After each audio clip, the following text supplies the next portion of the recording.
afterwards. So how you doing? You're right. Yeah, I'm doing all right. How are you doing? I'm good. I need more hours in the day and more days in the week, but I'm very good actually. I'm very good, especially after my strange injury. Yeah, that's feeling better. It is. I realized what I did is basically I did a cheeky knee bar because I've got long legs. I can knee bar this thing, which I think short, Bar. basically like knee barring in a boulder problem, and Right. I Cheekily. yes, I kind of locked in the position there, and then did this really long kind of crossover. But because this is what I think is the fact that my lat was shortened in that position. Mm. And then basically put all my weight on it. And yeah, it was, I mean, I've had kidney stones before, and this was on par with the kidney stone pain. That next day was horrific. I don't know what I did. I don't know if I ripped like my glute max or something, but yeah, but it's all good now. And I did a That's bit good. of like loads of stretching and things like that. So it was good. And Yeah. yourself, you right? Doing all right. Good. Got 9 more. Wait, 8 more. How much? How many? 8 more radiation sessions, including today. And then I'm done. How you feeling all right today? How does it make you feel afterwards? It's kind of a cumulative effect from Monday through Friday. So like probably Monday morning is my best time, and Friday afternoon is my worst time. But it overall it does a few primary things. First, it gives me this kind of like low grade motion sickness all the time, which isn't a lot of fun. And I don't typically get motion sick. In fact, I can't remember a single time in my life that I've gotten motion sick from actual motion, than maybe as a kid reading in the car or something. So that hasn't been too much fun. And then number 2 is it's decreased my appetite. I thought that was related to the motion sickness, but then I went on these motion sickness patch, this scopolamine, and I was still not hungry. So I realized that it's unrelated. I'm just not as hungry as I normally am.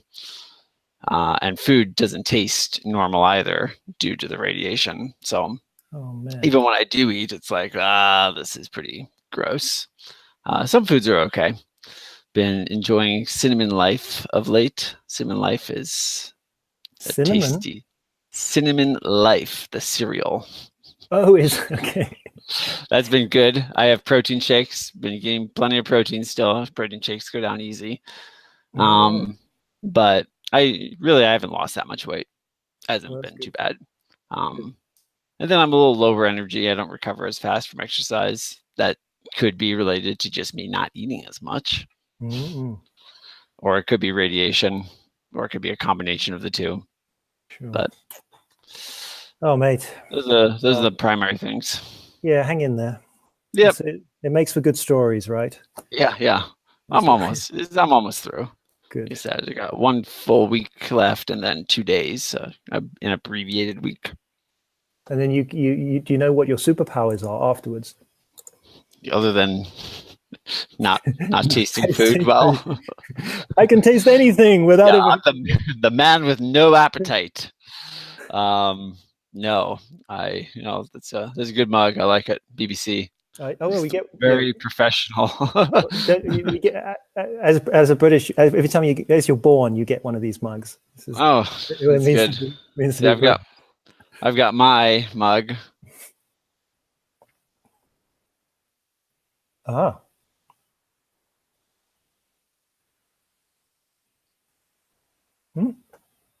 Norfolk, born and bred, and proud of it.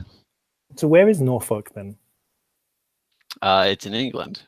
Okay, that's what I was thinking. Like I thought it was like another Norfolk. I was like, I stole it from my wife's. I didn't steal it. My wife's grandmother, who lives with her mom now, lives with my wife's mom, because she's old and senile. Actually, I guess she's in home now. Anyway, she was being taken care of by my wife's mom, and she decided she didn't want this mug, but she was born in Britain. She came over as a war bride to the States. So she comes from Norfolk. Yeah. So Norfolk, I think is how we say it. Norfolk. Rather than the L, Norfolk. Yeah. From Norfolk. Yeah. Anyways. Norfolk. Shall we start this shenanigans? Yeah. I made my own notes. I don't know if you made any notes. I have my normal large page of notes, but not in any real order. But we're going to follow your notes for the episode, and then we'll see how we go. I figure it shouldn't take too long. No, I don't think so. And we're on a time deadline anyway, because I've got to leave for radiation in approximately an hour and 15 minutes. So okay, right. Well, then let's get going. Try to put some hard limits on us. Good. Well, I'll let you do the talking then. Oh man. Okay. So, good evening, folks. This is the ClimbSci podcast with Brian Rigby. Hello. And Tom. Oh. And Tom Herbert. I was going to introduce you this time. Oh, that's true. Oh. Well, thank you. Thank you for that introduction. So, folks, we are going to be talking about, it's a short topic tonight, hopefully, and it's just basically cardio. So cardio and climbing. Is cardio useful for climbing? How do we do cardio with climbing? What are the benefits of cardio for climbing? And stuff like that. So Brian, do you want to kick us off? Yeah, I guess the first question that I think everyone is asking is, do you do any cardio yourself, Tom? You know what? I don't. Nothing? It's terrible. Nothing programmed. Okay. I tend to do I do a lot of long walking. So I don't drive out here, so I spend most of my time walking. If that counts as cardio, then that. I walk every lunchtime, so about 40 minutes. And I tend to do very long, like yoga, stretching, mobility sessions. So nothing in the endurance side of things. That really gets your heart pumping. Yeah, but that really is. I'm not a runner. I have the legs for running, but I've never enjoyed it. So, and yourself? Kind of the same camp. I go through phases where I think that I'm going to get into cardio and I'm going to enjoy it. And I tend to not follow through on those phases. So recently I started trying to run. This was before my second surgery. I was running pretty consistently, once or twice a week, and doing some, sprints in between once a week. I got okay, but then I had my second surgery. I had to take time off, and I just never got back into it after that. And this is a pattern in my life when it comes to cardio. I'll get into it for maybe a month, maybe 2 months, and then it kind of drops off the face of the earth. I am trying though, because where I live, I don't know about where you live with what the approaches to climbs are like for you, but for me, every year when I go hiking, to go bouldering, it just kicks my ass. Because here I am with virtually no cardiovascular fitness except for what I get from the exercise I do in general, the climbing and the body weight training. And I strap on a bouldering pad and put all my provisions in it, and it probably weighs 40 to 50 pounds.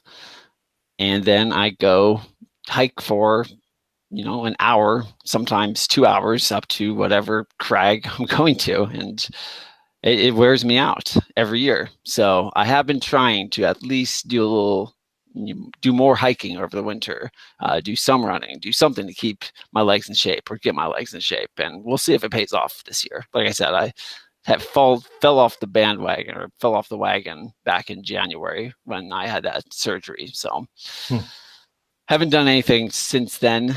Not really. A couple of short runs, but yeah, I don't do a lot of cardio. I just think that I should do some more than I currently do. Yeah, most certainly. And I think you brought up, literally an application there of of endurance training for your legs, where it's going to come into benefit.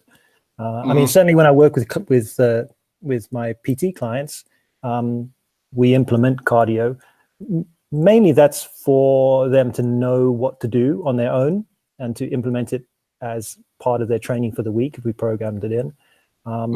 We normally do intervals for that, and we can speak about that. What type of intervals do you do with them? So I do a kind of like 1 minute on, 2 minutes off, rather than high intensity, and mainly because of the bikes that we have in the gym don't afford us to be able to switch into high intensities. But I'll speak a little bit about that a little bit later. Okay. I won't press you now. Yeah. But otherwise, the only other thing I have is I have incredibly good endurance for just walking. So, I mean, I would be very good if I was stuck in the desert and you had to walk for 4 days. I have that capacity. And I used to do a lot of weighted carries. So I would put like a 25 kilo sandbag on my shoulders and a podcast on and walk around the park for about, hour and a half. That I have. But I'm the similar sort of thing. You give me some stairs to go up. And I do feel it. So, but yeah, let's talk about that then. So, from we've got two things here with cardio, right? So we've got, should we talk about in terms of a definition of what would be your definition of being cardiovascularly fit? I think if we're just talking about general cardiovascular fitness, we're talking about, I guess the simplest measure is what's your resting heart rate?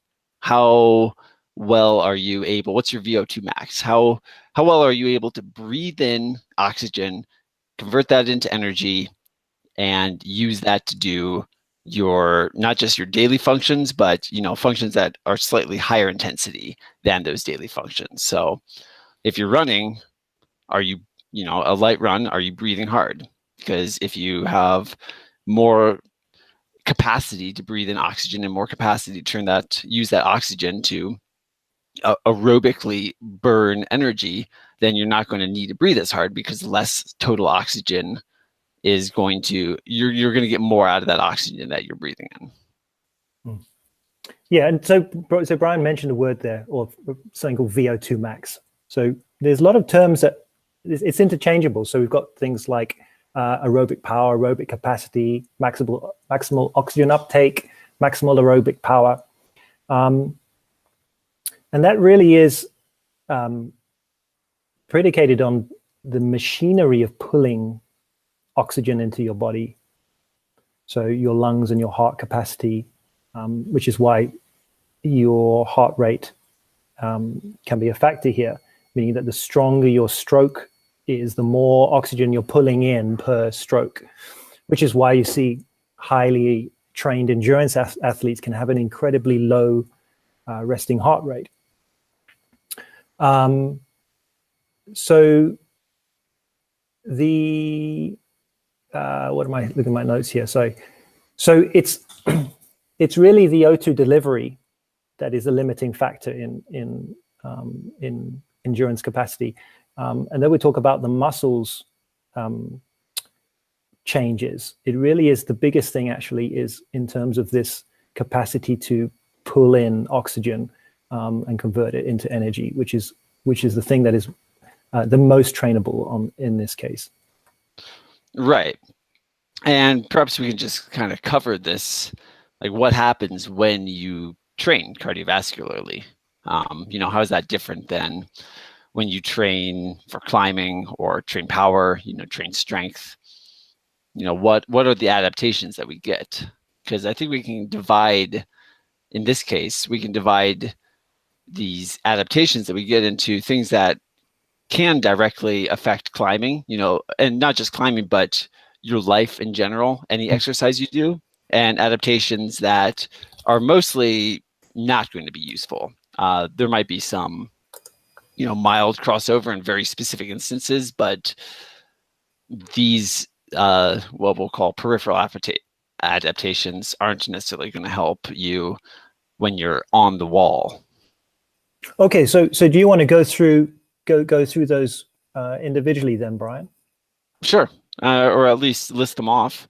Yeah. And we can come in, kind of have a discussion about them. So when you do this aerobic training, you, broadly speaking, for whole body effect, you're going to have these central adaptations. These are things that it's not specific to a muscle. As Tom was mentioning, the muscular adaptations are actually the adaptations that most drastically improve your ability to do aerobic exercise. However, you do have a number of central adaptations that are going to help you overall. These are the adaptations that will lower your resting heart rate, that increase your VO2 max. And these adaptations start with increasing your blood volume. So you do more aerobic exercise, you wind up creating more blood. And to go along with that, you increase your stroke volume. So your heart learns how to pump that increased amount of blood. You are able to push more blood through your body at a single time. With the increased blood volume, also you get more red blood cells. Red blood cells, of course, transport oxygen throughout the body. This is pretty critical to being able to, if you can breathe in more oxygen, but you can't transport more oxygen, then you haven't changed anything. So if you're breathing in more oxygen, you need to be able to transport it. You get more red blood cells to help you do that. And interestingly, you also decrease the average age of those red blood cells. So your red blood cells are younger, which doesn't seem like it might be that important, but it is, because younger red blood cells are more deformable. They're less rigid. And because they're more deformable, it decreases the viscosity of your blood. So your blood is less syrupy, if you will. And the final interesting thing about decreasing that red blood cell age is it increases this component of red blood cells called 2,3-bisphosphoglyceric acid, or 2,3-BPG. This is a molecule that essentially it helps oxygen detach from red blood cells. So this is controlled by carbon dioxide. Is this the Borg effect? This is actually it's controlled, I think, by a number of factors. For me, what I think of it most closely with is altitude. So the density, or the density of oxygen within a given volume. As you increase in altitude, oxygen density decreases because air pressure decreases. And one of the first ways that a person coming up to altitude will start adapting to that is their body increases the amount of 2,3-BPG that they create, because that helps short term. It means that the red blood cells are able to release their oxygen. Normally, the red blood cells want to hold on to the oxygen. You don't want the red blood cells just releasing it to any tissue at any time. You want to make sure that the oxygen sticks around long enough to make it to the tissues that need it. But there's also a downside to that, which is if the red blood cells want to hold on to the oxygen, then sometimes it's not released in a situation when you would want it. So when you go up in altitude and you create more of this 2,3-BPG, it means that you release that oxygen from red blood cells easier. Short term, it means that since you have less oxygen available, you're able to use it more rapidly, use it more easily. And then, of course, you have other changes. You create more red blood cells, and as altitude exposure increases, you have these longer term changes. But you can't create new red blood cells within 12 hours of being at altitude. But you can do this. And the same thing happens when you start doing aerobic exercise. These younger red blood cells tend to have higher 2,3-BPG. And because of that, they release their oxygen more rapidly, which is important when it comes to being able to fuel or deliver oxygen to these oxygen-starved tissues, the tissues that want it. Right. So I think this is also the idea behind blood doping, right? So these cyclists or other sports people pull blood out of themselves. They then spend some time. They build up greater plasma, greater blood cell content, and then they get their platelet-rich plasma put back in. So it basically increases the number of blood cells, red blood cells. Yeah, or they use synthetic erythropoietin, the hormone that tells our body to create red blood cells,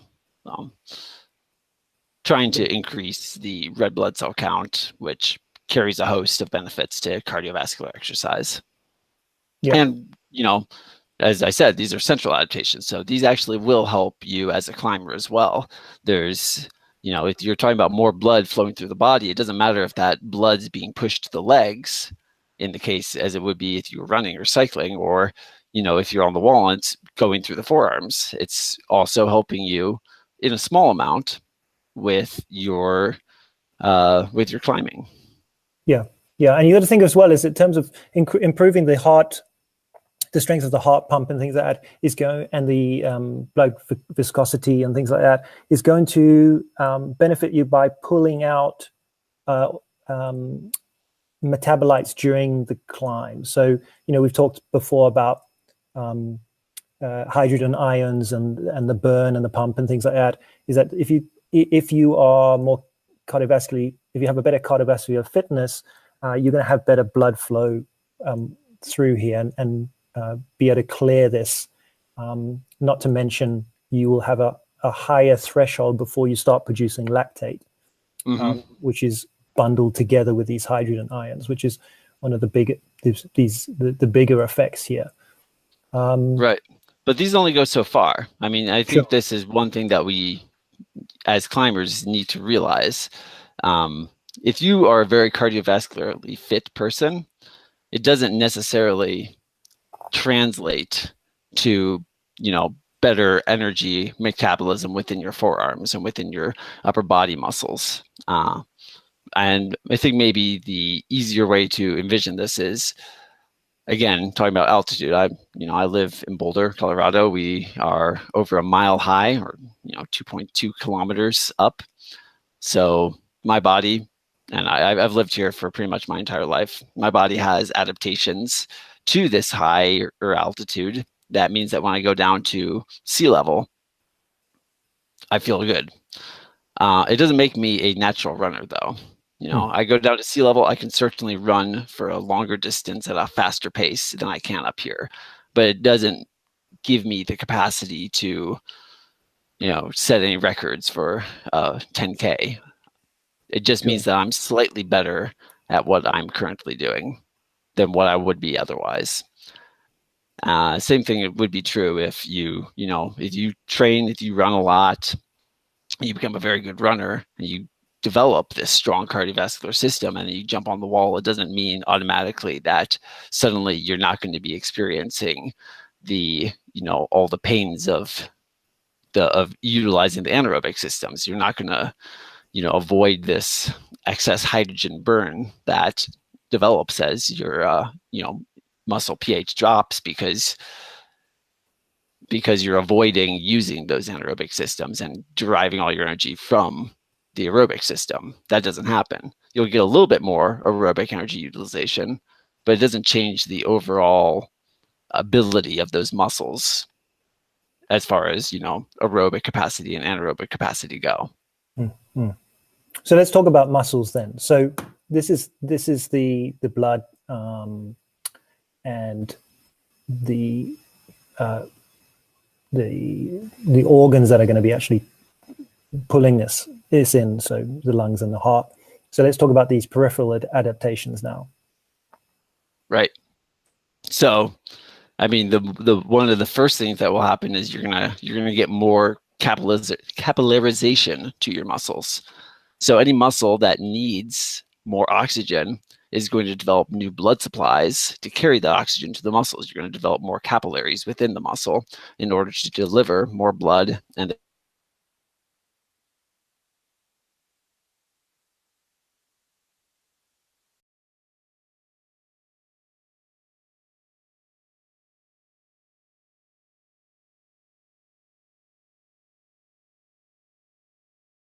they are the factory, or the powerhouse of the cell, the power factory. This is essentially where aerobic metabolism happens. So if you have more mitochondria, you have more capacity to aerobically turn your, molecules, carbohydrates and fats into energy. More mitochondria, more ability to do that. Clear benefit. Again, only happens within the muscles that are actually being used. You increase myoglobin. Myoglobin is related to hemoglobin. Like hemoglobin, it holds an oxygen molecule. And so you'll get increased muscle, but these are only found within the muscle cells. So you'll increase the amount of myoglobin, increase the muscle's ability to hold oxygen for short periods of time. And you'll also start shifting some of these muscles from more of we have multiple types of muscle fibers. Type 1, which is the more slow twitch, the type that is better at these endurance exercises, better at burning fuels aerobically. And then you have your faster twitch ones, which are type 2A and type 2X, that are better able to utilize the anaerobic systems. So you'll actually start shifting muscle fibers, not from type 2 to type 1. That's something that is under inspection, under study, but I don't think that there's a lot of evidence that really happens to any great rate. What does happen though is you'll start shifting muscle fibers from type 2X. Type 2X muscle fibers are very good at explosive, powerful bursts of energy. They're very reliant on the creatine phosphate system and also on anaerobic glycolytic metabolism, but they're less good at the aerobic. So you'll start switching them though to this kind of intermediate fiber, type 2A. Type 2A fibers they do have some capacity to burn energy aerobically. And so as you start switching the fibers, then you're essentially training your muscle fibers how to use oxygen, how to use energy aerobically. And finally, you'll do the same thing that anytime you train, you train your muscles to work more efficiently. But all these only happen within the muscles that you're training. If you're running, it's not going to affect your climbing, at least not insofar as most climbing goes. Maybe if it's a particularly leg intense climb. Sure. So again, with all this sort of stuff, literally what you got to think about it is in terms of what you ask your body to do is what your body is going to adapt to. So when we spoke on the previous podcast, we always talked about this continuum of energy provision, meaning that the more intense, the more energy that's required in a short period of time, the more you will be moving, or your muscles will be moving to try and obtain as much energy as possible in that short period of time, or rather, it is just required. Hence, we look at the PCR system and the glycolytic pathways. As the length of time and the intensity drops of activity, then your contribution from aerobic energy metabolism is increasing, because the rate of energy energy turnover is lower. So quite simply, as Brian said, is that the oxygen delivery capacity is a trainable thing in terms of, by asking your heart to pump at a higher rate for longer periods of time, getting your lungs to be pulling in oxygen for a longer period of time at a higher rate is going to be training these organs for obvious reasons. That's what you're doing. If you're running and you're putting your legs under load and turning them over for, let's say, an hour or something, then that's what you're going to be getting better at. You're going to be getting better at this lower intensity endurance capacity of your muscles, and at the cellular level, they're going to be adapting to maximize the energy coming in. What's interesting about this is that fundamentally a lot of these adaptations are happening because of the energy status in the cell. So like we said, we in the carbohydrate podcast, if you are doing long endurance activity or are, for instance, limiting carbohydrate, your cells are in a position of a low energy status, and they will adapt to support the cell's need for energy. So one of the reasons why longer duration exercise or even high intensity exercise, both of these things are going to be putting the muscle cells under a condition where they are at a low ATP level and a high ADP level. And this actually causes signaling that downstream will affect the generation of mitochondria. And the reason being is the fact that the mitochondria are basically saying we're understaffed as such. And the various signals that are coming out of the mitochondria, the reactive oxygen species going up as well.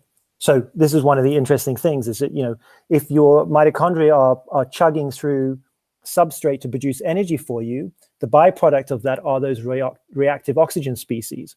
These are the things that everyone is so scared of and is taking loads of antioxidants for. But the thing is that these reactive oxygen species in mitochondria are signaling molecules as well, and they will actually signal for the generation of more mitochondria, because basically these reactive oxygen species are building up in the cell, and so the cell is under a load where it needs to produce more mitochondria to generate more energy. This is, as an aside, one of the reasons, and I think we've mentioned this before, that taking high dose antioxidants around your training is not a good idea, because you actually you can affect this feedback. But another thing, so this is why I left this thing about the interval training when I mentioned it, and the reason being is that there is a lot of research that has shown over the last probably 10 years now that short bouts of maximal or sub-maximal, so on your scale of like 1 to 10 being your effort, you're looking at about an 8 or a 9 in terms of effort, is these short bouts of intense activity, so high intensity interval training, can elicit the same effect as longer duration training. Not so much on the lung and the heart capacity, but on the muscle adaptations to endurance. And the reason is because you are putting those muscles under a position of hypoxia. You also making the energy status of the muscles look like what it would if you were doing long continuous training. So again, fundamentally, there's the reason that our bodies adapt to the stimulus is the stimulus that we're giving, i.e., if you want to get good at running long distances, then you should run long distances in the majority, but you can augment that training, for instance, with intervals. And I've got some examples of training in intervals. If you're wanting to get really powerful, then long distance running is probably not going to be the best thing for you, because these are two sides of the same coin, as we've mentioned before, with the low carbohydrate versus wanting to maximize your carbohydrate metabolism. Right. So let us. Okay, do you want to talk about how cardio can help and how I mean, I guess hinder? And then I've got a little bit of stuff on concurrent training, which might be interesting. Sure. Yeah, I think this is the heart of the question, because people might be wondering, hey, this is ClimbSci. Why are we talking about cardio at all? This isn't RunSci or CycleSci. Sure. Although look for those sister podcasts coming soon. No, just kidding. We don't have the experience for that. The heart of the question is, I receive a number of questions, and I'm sure Tom does as well. There just seems to be a lot of confusion about whether climbers should or should not do cardio. And then, certainly a lot of people fall into the in-between. But there's a contingency of people who say definitely, you know, climbers should do cardio. It helps. It's going to help you with X and Y. And then there's also people out there that say, absolutely not, you know, do not do cardio. It will hinder your progress. It will actually hold you back from being the climber that you could be. So we're going to try to look at this as scientifically as possible and say, well, these are the explicit ways that if you do cardio, that it will help you. And simultaneously, these are the explicit ways that if you do cardio, that it may harm or hinder your ability to climb. It may hold you back. So, like I said, hard the question. And it kind of comes down to the question of these peripheral and these central adaptations, because this is, you know, that's why we introduced it with that. These are the ways in which cardio affects the body, and then through affecting the body will affect your ability to use the body to scale a steep wall. So starting with how cardio is going to help you. First of all, I'd say that the biggest benefit of it is if you ever go climbing outside, chances are the crags that you're going to are not just right by the road. You're not going to pull up to them, get out, you know, put on your harness and be ready to belay somebody and climb right away. You're going to have to hike into that crag. Where I am, like I said, I actually live right next to Boulder Canyon, and there are some shorter approaches. I could be on a wall in less than 10 minutes after getting out of a car. But most of the time I'm hiking at least an hour, 2 hours in. And I would guess that around the world, that is not uncommon. You're going to need to hike to get into a place. And if you have no cardiovascular fitness, it's going to take it out of you. And if it takes it out of you, then you're not going to be climbing nearly as well when you actually reach the wall. So having a strong cardiovascular fitness, or at least a decent base cardiovascular fitness, is going to help you climb better because it's going to require less energy to get to those climbs. A second way, much more mild, but a second potential way is that you are going to have improved tolerance of altitude, just because you have more 2,3 BPG, that molecule that helps your body release oxygen, as I mentioned. So again, if you're climbing, chances are you're going up in elevation to reach those climbs. It's probably not going to be a huge difference in how much oxygen is available, but the higher in altitude you get, the less oxygen will be available, and this will, at the very least, provide a marginal benefit to your ability to use that oxygen. And finally, the largest passive way that cardio is going to help climbers in general is by increasing your blood flow, not just while you're exercising, but outside of exercise. Recovery will be faster.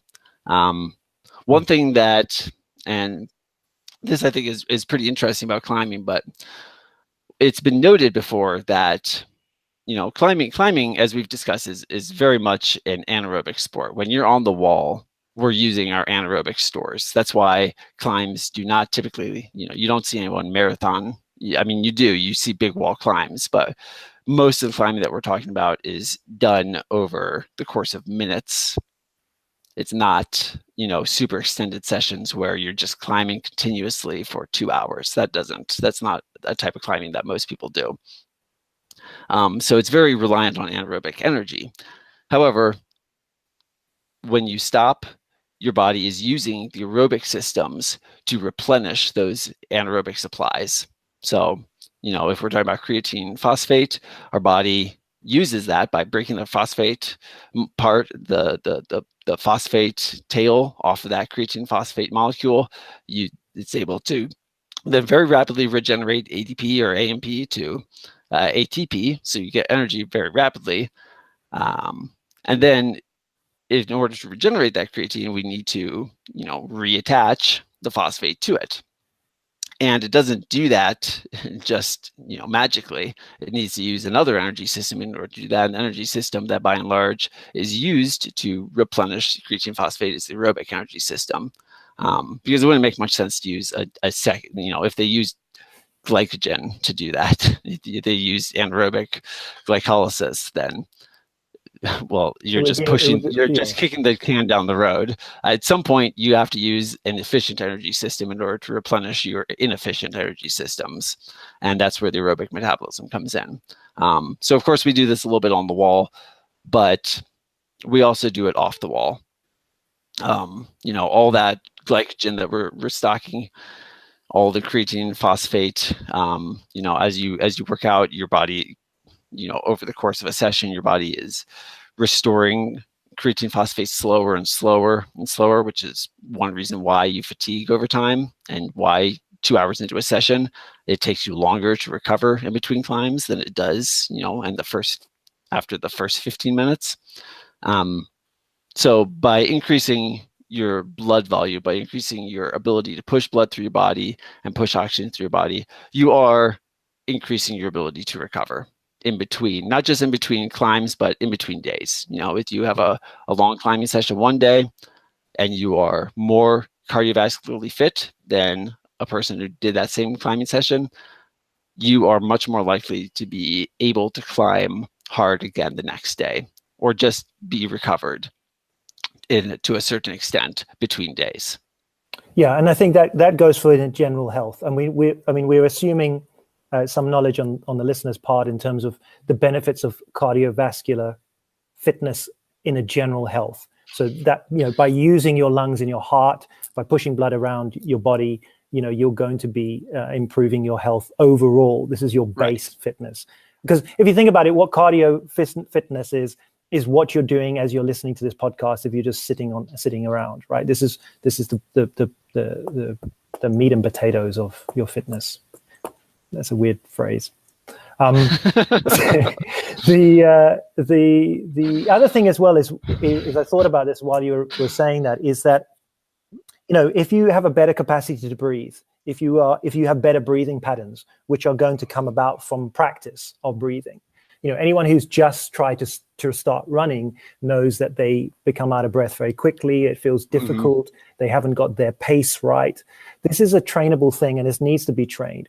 And I think it's going to also flow back into your ability to lower your perceived exertion on the wall, your anxiety levels. Breathing has a massive impact on your leveling of anxiety. So if you have a strong heart and your lungs are working well, then you're going to be able to breathe much slower and much deeper, and going to have a much carbon dioxide, what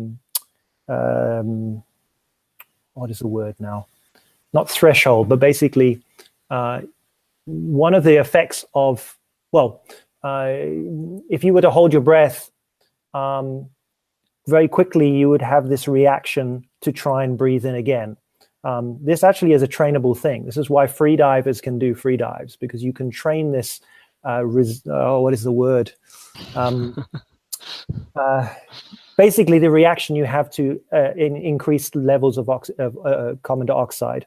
So there's a resilience that you can build up. So one of the reasons of doing cardiovascular fitness is so that you can actually breathe better, you can be calmer on the wall, and things like that, which is obviously going to help you.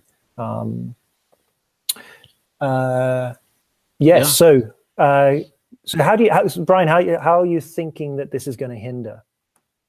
So again, you do get some peripheral adaptations when you do cardiovascular fitness, and these adaptations will occur in proportion to how much you do it. So if you're only doing, an hour a week, it probably isn't going to make a big difference compared to, maybe you're a triathlete and you got massive legs. But that's the biggest, not the biggest, but one of the primary ways in which cardiovascular training may hinder your climbing is, and this is something that you hear people talk about, is increasing leg weight. So there's two ways. First of all, if you train your legs a lot, they're certainly going to get more muscular. That's more weight. And that's weight that, unlike maybe weight that you develop in your forearms or your lats, it's not directly helping you on the wall. Leg strength is almost never a limiting factor. Footwork, certainly. Like, I'm not saying legs are not important, but it's often not because your legs are simply not strong enough. Your legs do not need to be trained strength-wise, except for perhaps in some limited positions like heel hooks and toe hooks, and improving that type of very, very sport specific strength. Running is not going to do that, but it will increase the overall musculature of the legs, increasing weight. And very similarly, you are also going to increase the amount of glycogen you store. So your body learns to store more energy in the muscles that it needs that energy within. And your legs are very large muscles. They have a very large capacity for holding this glycogen. Every time glycogen is stored along with water. So you can increase not just the muscle, not just the weight of the dry muscle, but you're also increasing the wet weight because you're storing more glycogen. And overall, this will increase the pounds or kilograms that you are pulling up the wall. So that's the first way. A way that a lot of people talk about, although I'm not really certain how much this will actually matter for the average climber that, maybe does an hour, 2 hours of running a week. Yeah. The other way. Just to interject there, because I think, we're not saying that if you're running, a few times a week or cycling 1 or twice a week, you're suddenly going to get really big leg muscles. As we mentioned before, it's relative to the volume of work that you're doing.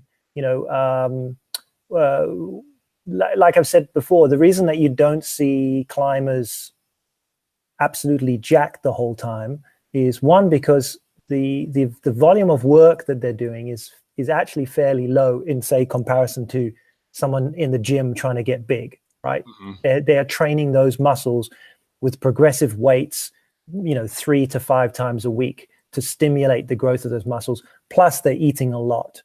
So don't be scared that if you are someone who really loves their running, even if you're running 4 times a week and you find that meditative and it just makes you feel really good, we're not going to say you're suddenly going to be putting on loads of leg muscles. No, you won't.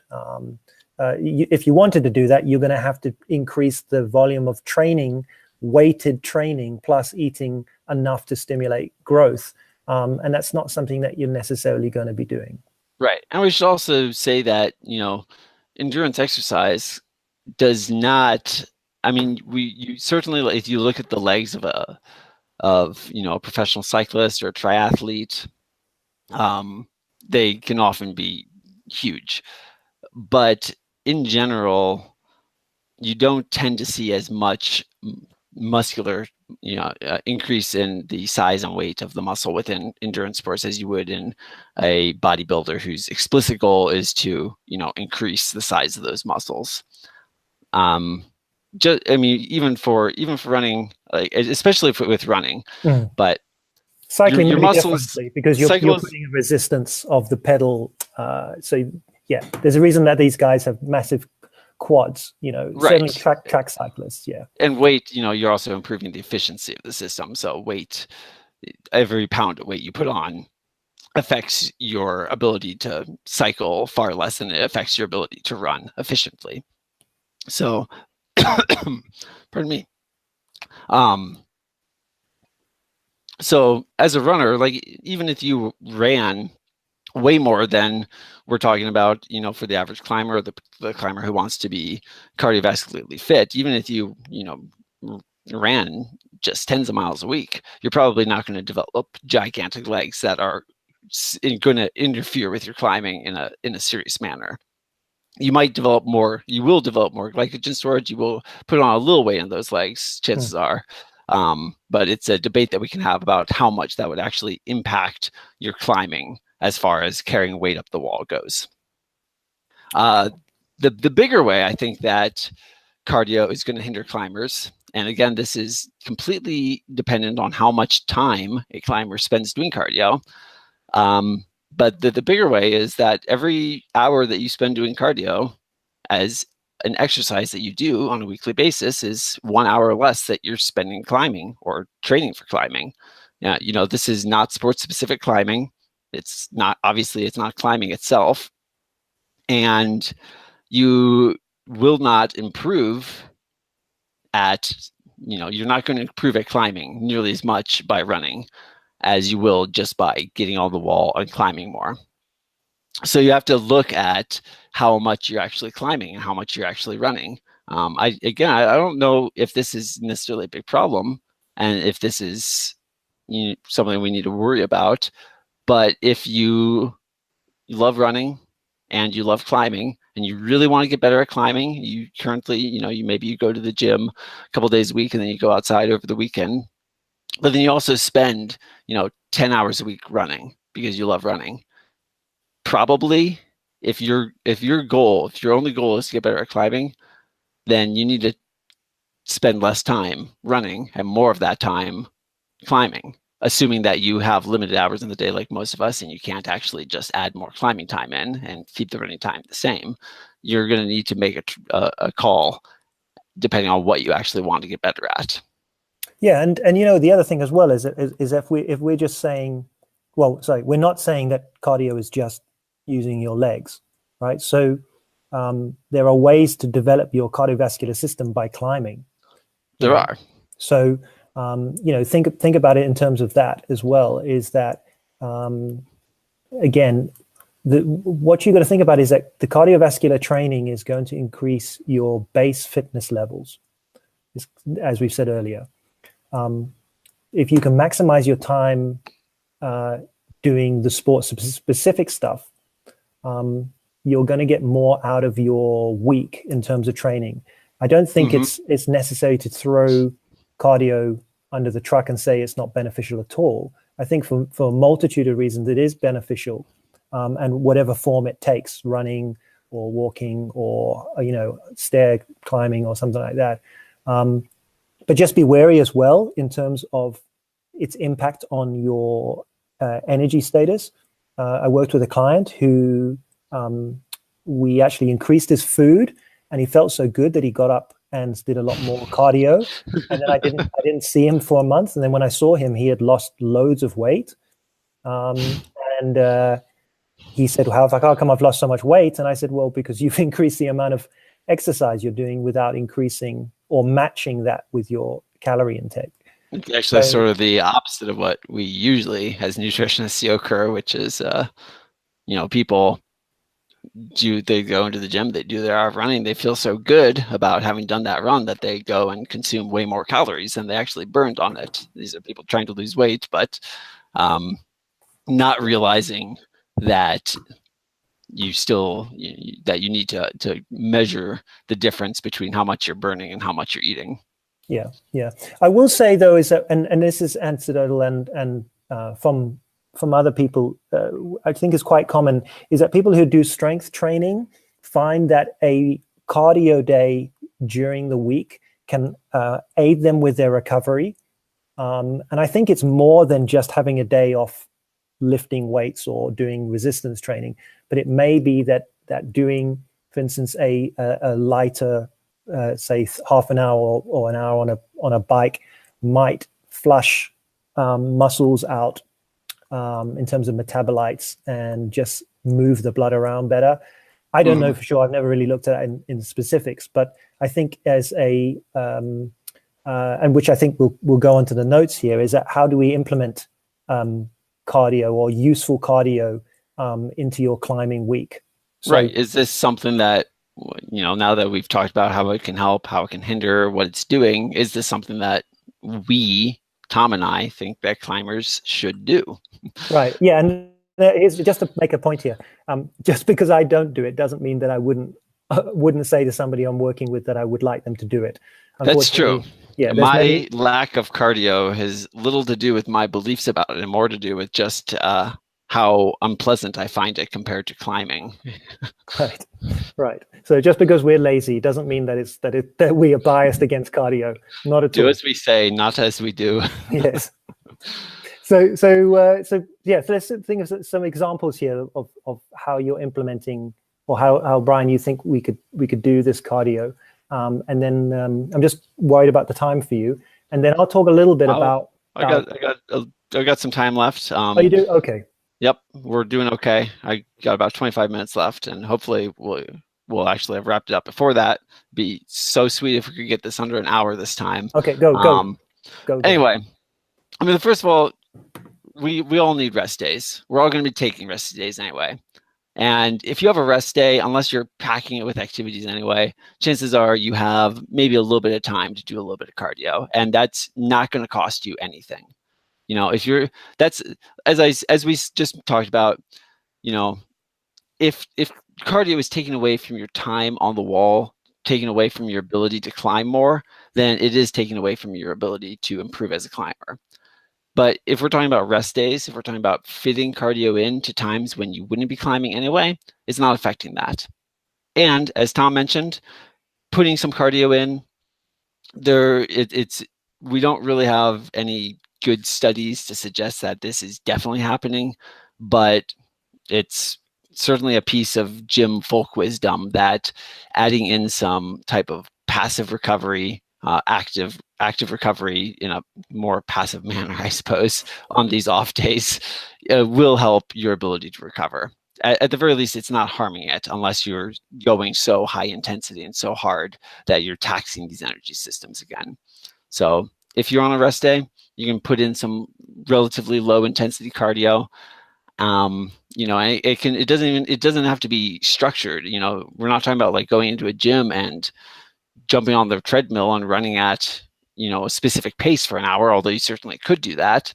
This could be anything. You know, this could just be taking a long walk in a hilly neighborhood, or going on your favorite hike, or just taking the bike out and, you know, cycling around for a while at a little bit faster than just a casual pace. Sure. I mean, you know, practicing that, walking up to the crag. I mean, if it's kicking your ass, then you know, choose some of. I mean, that's not a bad way of programming, right? If you live in an area that you can get out to on a weekend to practice some hiking, you know, you may not actually climb, but you know, find some distances that are equal in elevation and intensity of a trip that you're making, and go out there and spend the time, you know, doing those whatever 1 hour walks up to a certain point, and get good at that, so that when you go on your trip and you have that elevation to walk up, etc., you're not going to you know, reduce your ability to climb by whatever 30% or something. Right. Yeah. If you can build the sport specificity right into that, then that's great. You know, or it will certainly have a larger impact on your ability to enjoy those outdoor climbs on, you know, those days that you can get out. So yeah, exactly as Tom said, if you have the ability to go out and hike and you like hiking, and you know you're gonna have to hike to get to the climbs you want to do, go out and hike. You don't have to climb after every hike. You can go out and hike just for the fun of it. If that's not an ability, you know, if you live in the city and it's just too hard to drive out and get to those hiking areas, that it's not really realistic, then you can still, you know, do other activities that will improve the musculature, improve your ability, your leg's ability to carry you long distances. Yeah, if you like, I mean, I'm on the 7th floor here, and after lunch, when I'm feeling like it, I'll go up the stairs. So things like that, right? It's not a difficult thing to do, certainly. Right. I mean, if you have one of those Jacob's ladders or something in a gym, that's not a bad one to use, and the same as Versa Climber, I think it's called. You know, that can be a little bit more sport specific, which may be beneficial. Yeah, but even then, it doesn't. You know, sports specific is nice, and it will certainly make a bigger difference, but it doesn't have to be sports specific. If you don't enjoy hiking and you can't imagine yourself going out there and doing that, but you do enjoy swimming, go take a swim. You know, there's nothing wrong with that. It's still going to improve your overall cardiovascular fitness, even though it's not really going to improve your specific ability to hike up a mountain. It's still important. It's still going to improve your ability to at least some small extent. You don't need a ton, you know, you don't need a lot of cardiovascular exercise to improve your base cardiovascular fitness. Certainly, if your goals are to run at a certain pace, or to, you know, be able to race competitively, then we're talking about doing a lot of cardiovascular training. But if your goal is just to not be completely winded when you reach the crag after carrying all your gear up to it, it doesn't take a lot of work to do it. It just takes consistency, doing a little bit every week. So I don't know if maybe Tom has some better numbers for this. But I would say that if you're even running just like 3 miles a week or 3 to 6 miles a week, you're probably going to be building enough of a base, or hiking, that an equivalent amount every week, preferably with weight in that case, that you're probably building enough of that base that it's not going to feel nearly as onerous when you actually are doing it for real before you climb. Yeah, and I think there's ways to monitor this as well. For example, taking the stairs at work or something, you can loosely track how you feel. If you're doing that every day, it's going to become easier, and that's a good indication of where you are. So, for instance, when I work with real novice clients in the gym, we're looking at some intervals on the bike. 1 minute of cycling at their effort of about 8 out of 10. And when we first do it, we're doing 4 of those intervals separated by about 2 minutes. So 1 minute on, 2 minutes off. And that can kick people's ass if they've not, they haven't had much exercise. And normally what I tend to do is try and keep everything the same and just put another interval on. So they're looking at their bike and they're seeing, the power output that they're doing. And I just say, that's the power output that feels 8 for you out of 10. So I want you to stay on that for the whole, how many of you are doing. And then, in next week or 2 weeks later, I want you to add another interval in and see if you can increase that. And that's a kind of a way that you can see that you're improving on that. Right. Yeah. Yeah. And, if you don't have, everybody should have an off day, but if you don't want to do your aerobic exercise, you want to try to train your cardiovascular fitness on your off day, you can do it while you're climbing as well. There are ways that you can do climbing training that will also improve your cardiovascular base. I don't personally partake in many of them or any of them, but if you're talking about basically any type of climbing training that is going to elevate your heart rate for an extended period of time, something where you're on the wall more than you're off the wall, chances are you're going to be improving your cardiovascular fitness at the same time. Yeah, so I've got some little training examples of methods you can do this. So since Brian brought up the actual climbing, so I think the most famous one is called 4x4s. So that's normally set at, you're basically doing like 4 boulder problems if you're doing bouldering, right? And then normally a few grades lower than your normal, your peak level, because you're going to do 4 of them back to back. Normally it's done in like 5 to 6 minutes. If you're doing routes, then you're doing another thing, you're grading down, but you're doing it in like 4 of them in about 10 to 15 minutes. And then you rest for about 4 minutes between the sets, which is a 4x4, and you carry on. So again, what it is that you're putting, remember what I said earlier, we're putting the cells into a position where they're at a limitation of energy, and that's where the adaptation is going to come in. So that's why, for instance, doing repeats of a problem or multiple problems in a row where your heart is elevated and you're not fully recovering and then you're getting back on again is going to be causing this adaptation, which is why, for instance, high intensity interval training is going to elicit the same effect. So the interval training really is choosing a work to recovery ratio that doesn't allow you really to fully recover, or it allows, or cumulatively it's going to make it harder for you to recover. So the most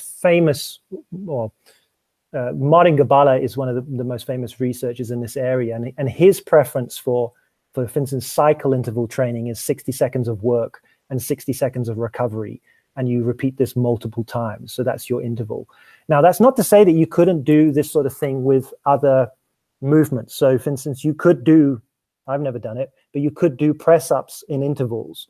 It would be tricky because you'd go to failure pretty quick. But what you could do, for instance, is you could choose a number of pull-ups or press-ups that you are just under your failure. So let's say, I don't know, 10. Let yourself rest for, or rather choose a time, like whatever it is, 20 seconds, and you do as many push-ups or pull-ups you can in 20 seconds, and then rest for 20 seconds, or if you're feeling brave, rest for 10 seconds. It's, at the end of the day, there's no real magic number. The magic number in terms of Gabala's preference is the fact that you can optimize the amount of time, which is what we've already mentioned, is that actually you can get a really good cardiovascular workout or endurance workout in 20 minutes that would be equivalent to maybe running. So the point of high intensity interval training, or even climbing multiple problems back to back, is going to be condensing the amount of time, because you're causing this hypoxic effect in your muscles, which is interesting, because one of the things I've always thought about is whether or not people should try and climb as much as they can without shaking out. So, for instance, we know from occlusion training. So occlusion training, you might have heard of, where people put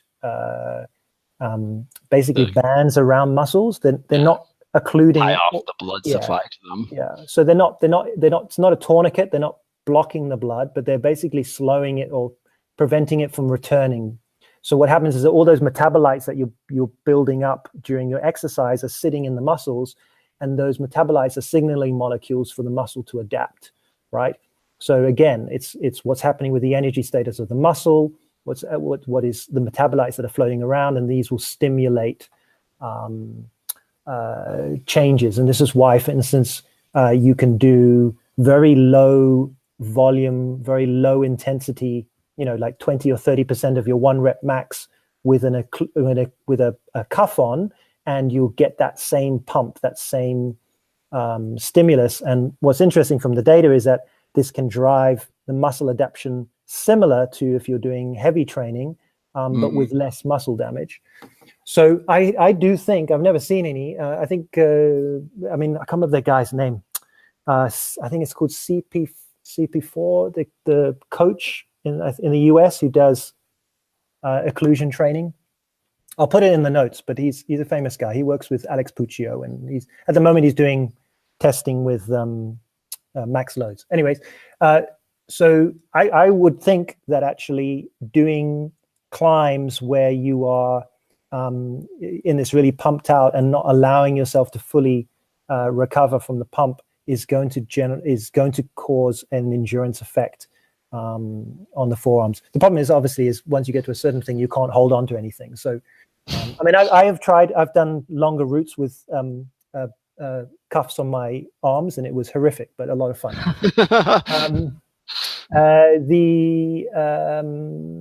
So the 1-to-1 work rest ratio is a very efficient way of doing training, and you can do that with whatever body part, right? So 1 minute on, 1 minute off, or 30 seconds on, 30 seconds recovery. What else have I got here? So, okay, so do you want me to talk about concurrent training just very briefly? Sure. Okay, so very, very briefly, what you do is what your body gets good at. For instance, if you are doing sprint training, your muscles of your legs are going to get very good at generating power very quickly and very fast. There's going to be this anaerobic training that is going to adapt your muscles to become fast twitch, glycolytic, and cause you to have maximal power over a very short period of time. If you're running for 2 or 3 hours, you're not going to have the same adaptation, because you're asking your body to do 2 different things. It's the same thing with this with the continuation between strength and endurance, and power and endurance. If you are training yourself to pick up maximally heavy loads incredibly fast and powerful, you are stimulating, you are causing the body to adapt to do that, versus, for instance, doing multiple pull-ups of your body weight. So what research has looked at is whether or not, because these things are 2 sides of the same coin, whether one can interfere with the other. And what I do is I've got a couple of just bullet points here, rather than trying to explain it all, of how, for instance, you could do, if you're wanting to implement something like high intensity interval training into your training, how best it would be, right? So an easy way to think about it is like this. If you're doing endurance training before you're going to be doing something that requires you to be powerful, then what you've done is you've basically depleted your ability to do the maximal powerful work. If you're wanting to be powerful, you want to be in a position where you're fully recovered, you have full strength, and you're being powerful. You know this already, because if you're trying a really hard boulder problem, you have to rest for 2 or 3 minutes before you try it again. Otherwise, it's a waste of your time, right? So from a more scientific point of view, what we're looking at is that if you were to do high intensity interval training, the best thing to do that is, if you were to maximize your day and you're going to be doing endurance training and climbing later, is that I would put the high intensity interval training right at the beginning of the day. So maybe your morning workout. And then what you're wanting to do is leave at least 3 hours between your endurance training and any of your strength training. So that would even be your resistance training in the gym.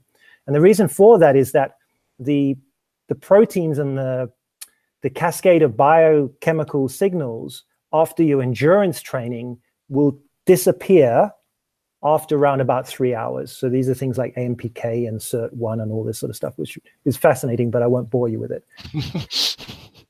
Whereas with resistance training is an anabolic signaling cascade. So they call it mTOR1. So that can last up to 18 hours.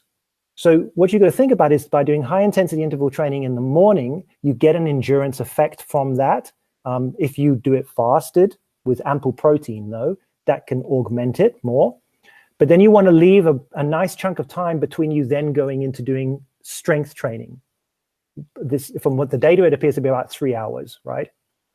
Then you can do your resistance training, your weighted training, or your climbing training for strength and power. And then you, after that, and make sure you go into that session full of carbohydrate. So, refuel well between these two sessions if you're going to double them up. And then you have your protein and carbs and stuff after your resistance training. This would best maximize if you were to do both of them together. So I said resistance training should be done with ample carbohydrate replenishment, blah, blah, blah. What you can do, though, is that if you're wanting to augment the endurance type training, is you can do endurance type resistance training after that. So, for instance, you could be doing a longer cycle ride for, let's say, whatever, an hour on your bike or something. And then you could do very low weight, longer duration squats, for instance, if this is what you wanted to do. So like, reps of about 12 to 15. So all you're doing is you're doing this again, you're doing this more endurance related, lower intensity, higher volume work, and those would augment together. But fundamentally, I think what the best thing to do is to not muck around with your primary goal. And this is what I always say to clients, is that when you go into whatever you're doing, your training session or on the climbing wall, pick a goal of what you're wanting to do rather than mashing them all up together. So if you're going and you're wanting to do more longer duration climbs, then that's your goal for the day. So don't go in there and knock out a whole bunch of pull-ups and press-ups and things like that before you start, so you're knackered out. Or don't do the whole bunch of endurance training and then try and do some really power boulder problems, because the first part is going to be okay, but the second part is pretty much a waste of time and you're just fatiguing yourself out. So rather separate those, pick yourself a goal of what you're going to be doing, and augment that. And potentially applying more endurance training around your endurance training with climbing might not be a bad idea. For instance, you could go and do longer routes on the wall and then go onto a bike in the climbing gym and either do a high intensity interval cycle or just do a slower, cycle for half an hour just to recover. That's not a bad way of doing it. I wouldn't mix them up unless, like I said, put your endurance, high intensity endurance training first thing in the morning, and then do your climbing later on in the day, your resistance training later on in the day, but really make sure that you're going into your resistance training or your climbing well fueled with carbohydrate. Have your carbohydrates in your climbing session and really focus on that power output. Right. So what's our consensus then, Tom? Is cardio worth doing if you're a climber?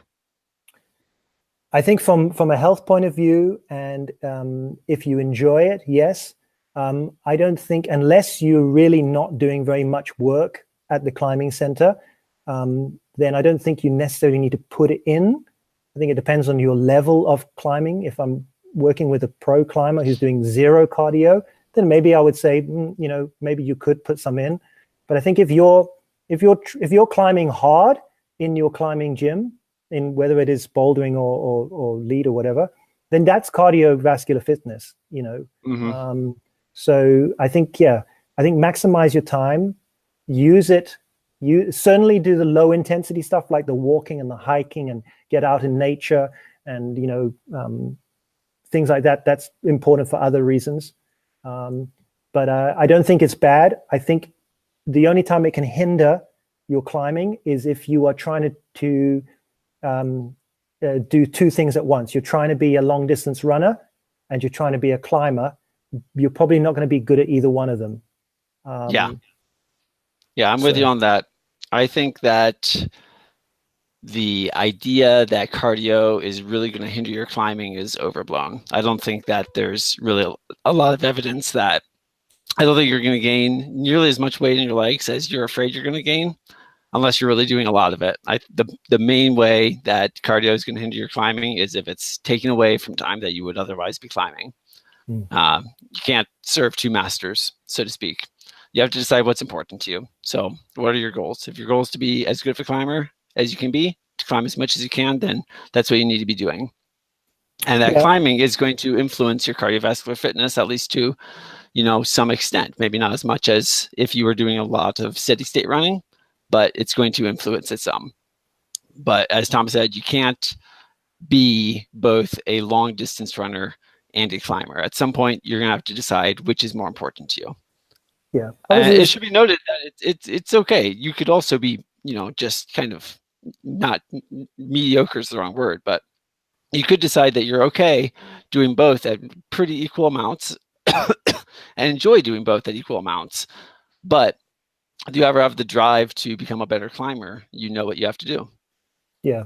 And I think just to clarify, we don't fully understand the audience who's listening to this. So I know there's a couple of people who have commented who are very high-end climbers, competition level. And obviously there is a different argument of how you're wanting to situate your programming across the board. For the hobby climber, this is not so much an issue. Certainly for somebody who is climbing for fun and wants to get good at climbing, cardio will probably help them with their weight management, and it will also help them lose weight if that's what they're wanting to do. Where it can interfere would obviously be from an energy point of view, whether or not you're recovering well, if you're putting loads and loads of miles in. If you're more of edging towards the pro level, then then probably having 1 or 2 HIIT sessions a week might be beneficial if you can see that is going to be improving your output or your recovery during climbs, etc., etc. So all of these things are, all of this stuff it depends. One of the things I will say though is that, because this is why cardio on the internet gets a bad rap, is that you've got to realize that almost all the information on the internet about fitness is about people trying to put on as much muscle as possible. So the reason that cardio gets a bad rap in that sense is because cardio may, done badly, interfere with the ability to pack on muscle, which from a climber's point of view is not actually a bad idea, right? Right. But that's why you'll see people really rail on cardio. The people who are incredibly fit and also muscular know how to implement cardio very well. So that's why they laugh. But in general, that's why you're going to get a negative pushback on cardio on the internet, is because they think that you're going to stop you from growing muscles. But this is not true, and it's not really a concern for climbers anyway. Exactly. We're talking about a very specific elite group that is going to need to worry about that in general anyway. The other thing as well is just very quickly is just from a point of fat burning, right? Cardio is not going to make you burn fat better than doing resistance training or anything like that. The amount of people who even when I program and I get new clients and they say, "Oh, you haven't put any cardio in, but I'm wanting to lose fat," I'm like, "Yes, no, it doesn't really work like that. It's not magic." A lot of people assume that running on a treadmill makes you burn fat better than doing deadlifts, but it's more complicated than that. Yeah, it is. And that's perhaps an entirely different topic that it definitely is an entirely different topic that we should cover at a different point. So I guess that's our word on it. Ultimately, it's going to depend on who you are, what your goals are, how much you already climb. But in general, you're going to be okay if you add a little bit of cardio in. It's not going to hinder your climbing as much as you think it might. If you are a professional climber listening to this, first of all, thank you. That's awesome. Mm-hmm. Not that it's not awesome that anybody else is listening to this. We're glad for all our listeners. But if you're a professional wondering whether you should add some cardio in, then speak to your coach. Yeah, speak to your coach for sure. It's probably not, even for you, it's probably not going to hurt to throw, like an hour or two in, as long as it's not interfering with your other climbing training and your climbing activities. The moment it starts to make an impact on your climbing, if climbing is your primary goal, then cardio is the wrong idea. But as long as it's outside of that climbing window, then it's not going to hinder your climbing, and it may improve it and improve your recovery. Normally, at the end of these, Tom and I have been answering questions, but I think we're trying to do a little bit of a restructure here, do it in maybe a little bit more sensible of a way, which is that, hey, you've just listened to us talk about cardio for over an hour, so we did not make that goal, but you've been listening to us talking about it, and you probably have some questions. And instead of having you ask the questions before you listen to us talk about it, we thought maybe we should talk about it. And then maybe you have questions. And if you do, send them our way and we will answer them. And we'll answer at least one at the beginning of the next podcast that we record. That way we're linking them together a little bit better, and also not, approaching them wherein what we were finding was a lot of times people had questions and it was something we were answering anyway. But now you can be a little bit more specific about, what did we miss? What are you confused about? What would you like to know more about? That's what we're here to help you with. Sure. And we can also, if you want to get really geeky on it, let us know. Like we'd love to do that. Geeky as you want. Be as specific or as, I don't want to say vague. Don't be vague. But you can be as general. Your question can be as general as you want or as specific. So ask away. The other thing which we've never done before is that Brian and I are probably the worst self-promoters in terms of that's true. Marketing is really, if I was going to give myself a grade on it, it would be an F every time. It's always been the thing that I hate doing the most, which is tough. It's tough because it's obviously an important skill to have for any podcaster, blogger, or person who wants to be paid attention to on the internet or in the world. This is why hopefully we'll both not be poor, but we'll be poor and interesting. But by saying that, so what I'm saying is that please, we haven't got many episodes, right? This is a fourth one, but please leave a review on iTunes. Apparently that helps, and it pushes it up the results. And please share the podcast. We've got it on you can go to the URL ClimbSci.com. Plus it's on all podcast networks. So please share it around and give us your feedback. At the moment, the best place to give feedback on this podcast is Brian's Facebook page, which is Climbing Nutrition. Both of us don't really have time to have a dedicated ClimbSci podcast page. Maybe if we get enough listeners and who want that, then we can. But yeah, do have a look at Brian's Facebook page for that. It's facebook.com/climbing nutrition. Sure. I post some other stuff about my own business on Useful Coach. So that's facebook.com/useful coach, or if you just search for Useful Coach, you'll find it all over the place. And that's one word, Useful Coach. But yeah, Brian, good luck for this evening with your radiation. Thank you. Yeah, for those of you that might sound a little weird, I am not trying to become a superhero. I mean, we're all trying, but that is not what's happening. I've got a chondrosarcoma that I'm getting some radiation for. Almost done with it. This is my 8th to last session, so pretty excited about that. Next time you listen to me, I will be all the way through the radiation. I've had 2 surgeries. The whole debacle should be pretty much over, which I'm pretty excited about. But thank you, Tom.